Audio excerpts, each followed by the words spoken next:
Subscribe பண்ணாதவங்க subscribe பண்ணுங்க. அப்படியே பக்கத்துல இருக்க பெல் ஐகானையும் பிரஸ் பண்ணுங்க. ஒரு ஜாதகருக்கு நோய் என்றாலே ஆறாம் பாவத்தை குறிக்கும்.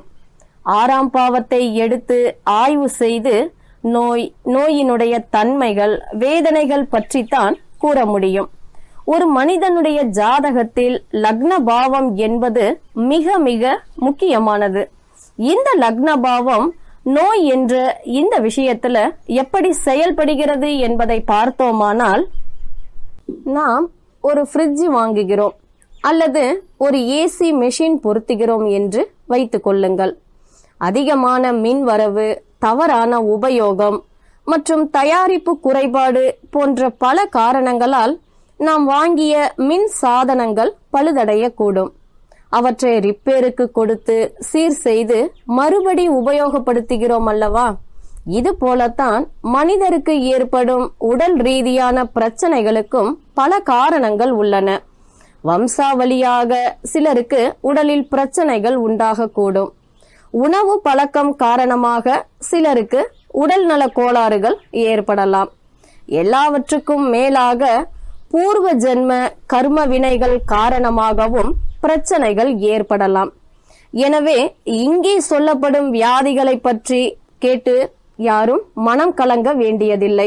இவை அனைத்து ராசிக்காரர்களுக்குமே பொருந்தும் வண்ணம் பொதுவாக கூறப்பட்டிருப்பவைதான்.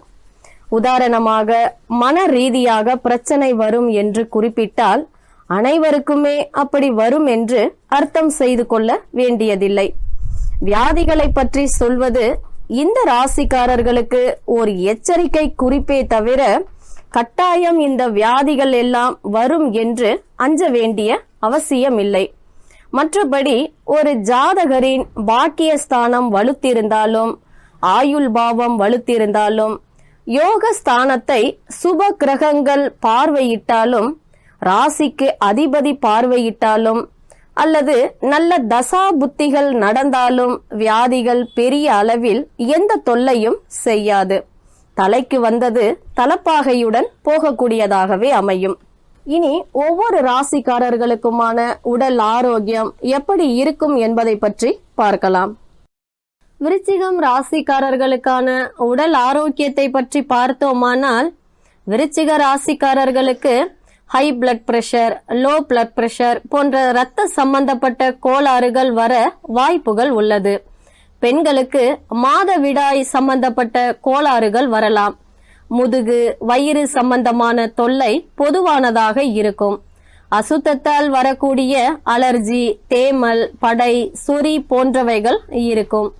வெளியில் பயணிக்கும் போது முகத்தில் ஸ்கார்ப் கட்டிக்கொள்வது, வீட்டை சுத்தமாக வைத்துக் கொள்வது என சுத்தத்தை பேணுவதன் மூலம் இவற்றை தவிர்க்கலாம்.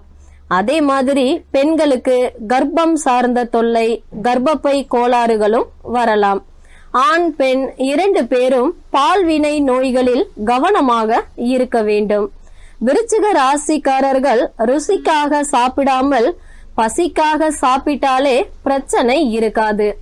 நாவுக்கு முக்கியத்துவம் கொடுக்காமல் வயிற்றுக்கு முக்கியத்துவம் கொடுத்தாலே போதுமானது. விருச்சிக ராசியில் பிறந்த பெண்களுக்கு சருமம் சார்ந்த ஒவ்வாமை பொதுவானதாக இருக்கும். இறுக்கமான ஆடைகளை உடுத்தினால் கூட ஒத்துக்கொள்ளாமல் உடலில் அடையாளமும் எரிச்சலும் ஏற்படுத்தும். இரத்த அசுத்தங்களினால் வரக்கூடிய வியாதி பொதுவானதாக இருக்கும். தைராய்டு, உடல் பருத்தல், உடல் இளைத்தல், இது மாதிரி வியாதிகள் விருச்சிக ராசிக்காரர்களுக்கு சாத்தியம். எல்லாமே சரியான வாழ்க்கை முறையினால் தவிர்க்க கூடியதாகவே இருப்பதால் பயம் வேண்டாம். விருச்சிக ராசியில் பிறந்த ஆண்களுக்கு படபடப்பும் அதிக டென்ஷனும் உடன் பிறந்தது என்றே சொல்லலாம். பயணிக்கும் போது கவனம் அவசியம். அடிபட்ட இடத்தில் செப்டிக் ஆவது, கவனம் இல்லாததால் விபத்து போன்ற பாதிப்புகள் விருச்சிக ராசிக்காரர்களுக்கு அதிகம். விருச்சிக ராசிக்காரர்கள் யோகாசனம், சாந்தி ஆசனம், பிராணாயாமம் மேற்கொள்வது நல்லது. பசித்து உண்பது மிக மிக நல்லது. வளமாகவும் ஆரோக்கியமாகவும் வாழ்ந்து கொண்டு இருப்பீர்கள். திடீரென்று சில சமயங்களில் என்ன காரணம் என்று தெரியாமலேயே உங்களது உடல் நிலையில் பாதிப்பு ஏற்படக்கூடும். உடல் நலம் குன்றி போகவும் கூடும். இது எதனால் என்று புரியாமல் குழம்பி போவீர்கள். உங்களது இந்த நிலைக்கு காரணம் கண் திருஷ்டியாக கூட இருக்கலாம். இதை அலட்சியமாக ஒதுக்கிவிட முடியாது. சாலையில் செல்லும் போது முன்னால் சென்று கொண்டிருக்கும் ஒருவரின் முதுகையே சற்று நேரம் உற்று பார்த்து அவர் திரும்பி பார்க்க வேண்டும் என்று தீவிரமாக யோசித்தோமானால் முன்னால் செல்பவர் திடீரென்று திரும்பி பார்ப்பார். இந்த அனுபவம் உங்களுக்கு நேர்ந்திருக்க கூடும். அதேபோல் தெருவில் உறங்கிக் கொண்டிருக்கும் நாயின் ஒரு காதை ஒரு முகமாக உன்னிப்பாக பாருங்கள். உங்கள் பார்வை அதை தாக்கும். தூக்கத்திலேயே நாய் தன் காதை சொரிந்து கொள்ளும். இதற்கெல்லாம் காரணம் என்ன? மனம் எதன் மீதாவது ஒருமுகப்பட்டு இயங்கினால் அந்த எண்ணத்துக்கு இவ்வளவு வலிமைகள் ஏற்படும். அதேபோல் மற்றவர்கள் உங்கள் மீது கொள்ளும் பொறாமையோ வெறுப்போ ஒரு முகமாகும் போது அதன் விளைவுகள் தீவிரமாகவே இருக்கும். மற்றவர்களின் இந்த மாதிரியான பார்வை உங்களை எந்த விதத்திலும் பாதிக்க முடியாதபடி உங்கள் வாழ்க்கையை அமைத்துக் கொள்வது உங்கள் கைகளில்தான் இருக்கிறது. இதற்கெல்லாம் நாம் என்ன செய்ய வேண்டும் என்றால், வாரம் ஒரு முறை அல்லது 2 முறைகள் உங்கள் வீட்டில் உள்ள பெரியவர்கள் யாரையாவது விட்டு உங்களுக்கு திருஷ்டி சுற்றி போட சொல்லுங்கள். பொதுவாக ஞாயிற்றுக்கிழமை அந்தி வேளைகளில் திருஷ்டி சுற்றி போடுவது வழக்கம். திருஷ்டி சுற்றுவது என்பது உங்கள் மீது படிந்திருக்கும் பொறாமை மற்றும் வெறுப்பு எண்ணங்களை வலித்து எறிவதுதான். இது எவ்வாறு நிகழ்கிறது? நம் உடலானது பஞ்சபூதங்களின் ஆதிக்கத்தில் இயங்குகிறது. நமது உடலை சுத்தம் செய்யவும் இந்த பஞ்சபூதங்களின் உதவியைத்தான் திருஷ்டி சுற்றுவதன் மூலம் நாம் நாடுகிறோம். நீங்கள் மிகவும் களைப்பாகவும் சோர்வாகவும் இருக்கும் நேரங்களில் குளத்திலோ நதியிலோ அல்லது உங்கள் வீட்டு குளியல் அறையிலோ ஒரு குளியல் போட்டு பாருங்கள். உடலில் உடனே ஒரு புத்துணர்ச்சி கூடுவதை நீங்கள் உணர்வீர்கள். பஞ்சபூதங்களில் நீரானது இவ்வாறு உடலை தூய்மைப்படுத்துகிறது.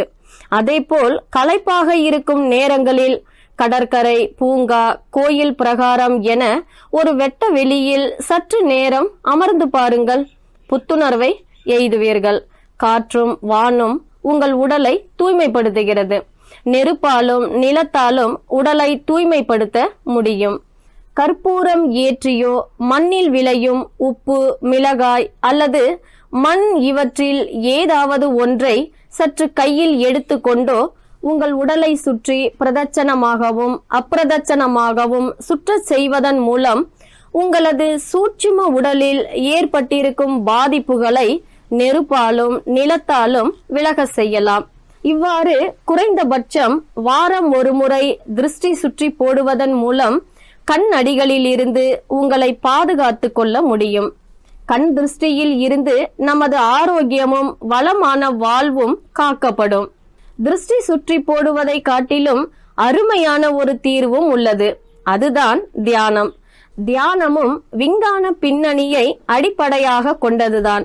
இந்த பின்னணியை புரிந்து கொள்ள மெஸ்மரிசம், ஹிப்னாடிசம் என்று நிறைய அறிந்து கொள்ள வேண்டியதாய் இருக்கும். ஆகவே இந்த பின்னணியை விளக்காமல் தியானம் செய் என்று மட்டும் நம் முன்னோர்களும் யோகிகளும் பதஞ்சலி போன்ற முனிவர்களும் கூறியிருக்கின்றனர். தகுந்த குரு ஒருவரை நாடி அவரது அருளால் தியானம் செய்வதற்கு கற்றுக்கொள்ளுங்கள். தினமும் 15 நிமிடம் தியானம் செய்தாலே போதும். கிரகங்களால் பாதிப்பு உண்டாகாது. எந்த கண் திருஷ்டியும் எதுவுமே பண்ண முடியாது. காற்று கருப்பு அண்டாது. பில்லி, சூனியம், ஏவல், செய்வினை ஆகியவற்றாலும் உங்களை ஒன்றும் செய்ய முடியாது. தியானம் செய்வதன் மூலம் இவ்வளவு நன்மைகளையும் நம்மால் வெகு எளிதாக பெற முடியும். நன்றி, வணக்கம். மேலும் தகவலுக்கு எங்க சேனலை மறக்காம சப்ஸ்கிரைப் பண்ணுங்க. நன்றி.